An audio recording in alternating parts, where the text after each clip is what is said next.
ग्रहण पड़ता है, चंद्र ग्रहण पड़े, सूर्य ग्रहण पड़े, ग्रहण अगर पड़ता है तो परिवार में शास्त्रों में ऐसा वर्णन आता है कि गेरू, गेरू मतलब लाल चंदन।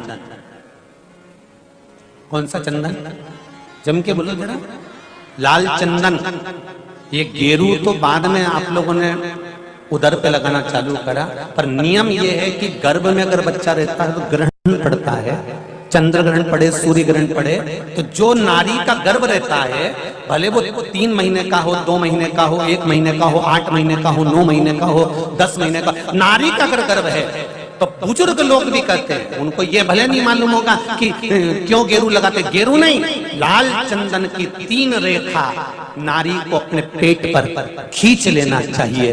क्या होता है तो कहा, बच्चा विपरीत पैदा नहीं होता, बच्चा स्वतंत्र स्वस्थ अच्छा पैदा होता है, सुखी पैदा।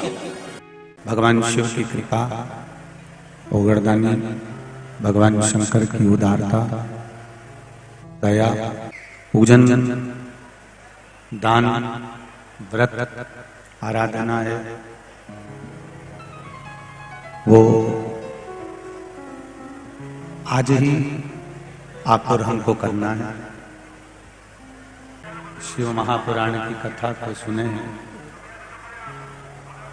शिव महापुराण की कथा को श्रवण कर रहे हैं। यह संपूर्ण ब्रह्मांड में जितने भी लोग, आप सभी को आज भगवान शिव ने भगवान विष्णु को जो कार्यभार मिला था वो पूर्ण दिया है,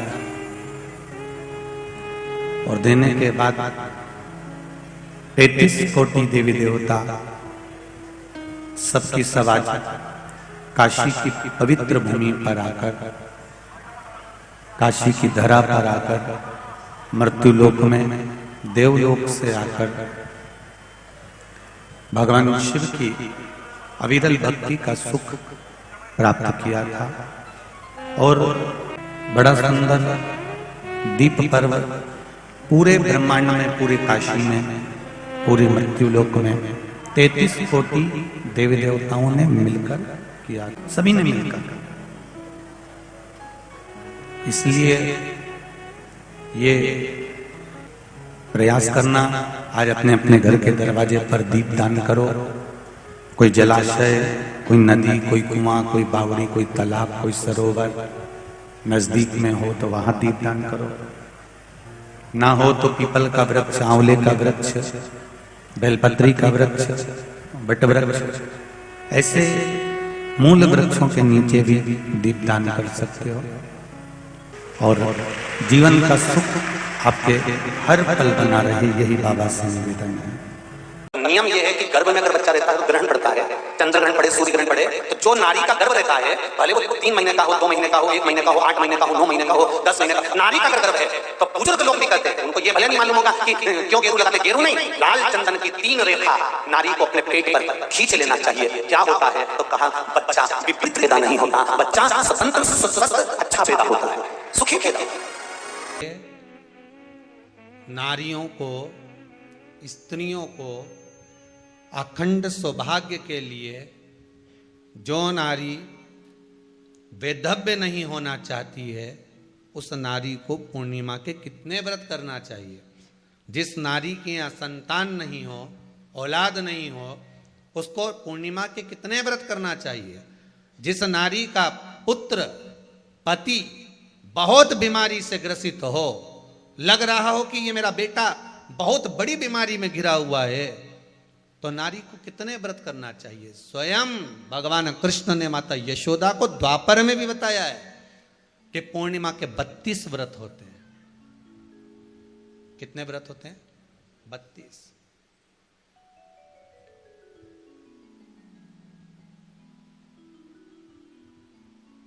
स्वयं भगवान कृष्ण यशोदा रानी को, माता यशोदा जी को भी बता रहे हैं 32 व्रत।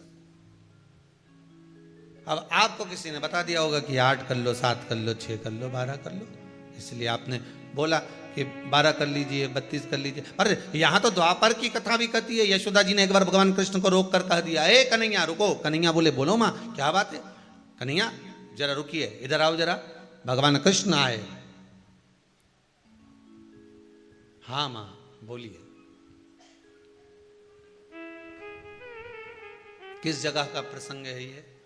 जिस समय पर राधा रानी कुरुक्षेत्र में नंद बाबा और यशोदा जी को लेकर कुरुक्षेत्र के कुंड में ब्रह्म सरोवर में स्नान कराने के लिए लेकर जाती है, ग्रहण का समय पर। और जब भगवान कृष्ण उस कुरुक्षेत्र के उस सरोवर में स्नान करने आते हैं, तब यशोदा जी ने अपने लाला से प्रश्न किया है, पूछा है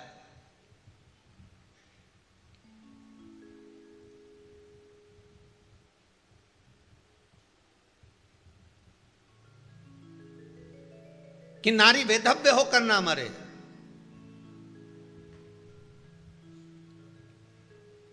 उसका पति कोई रोग से ग्रसित ना हो, उसका पुत्र किसी रोग में ना पड़े।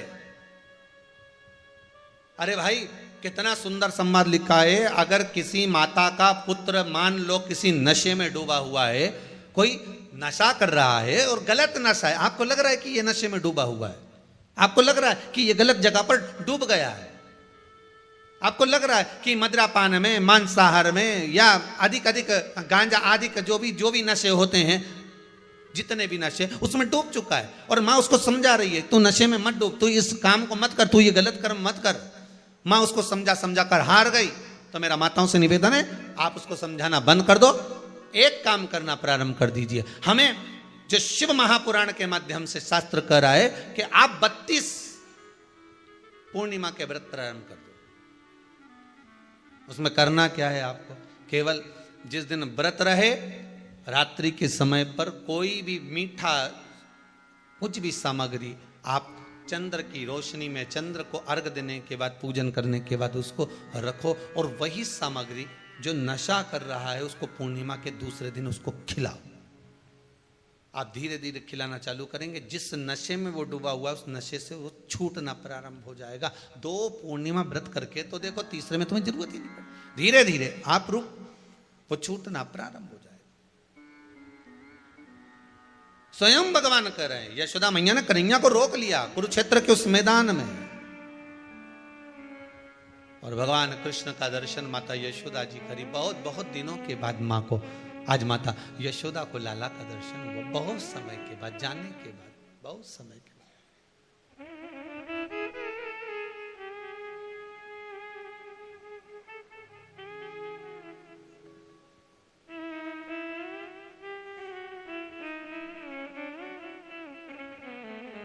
आज नयन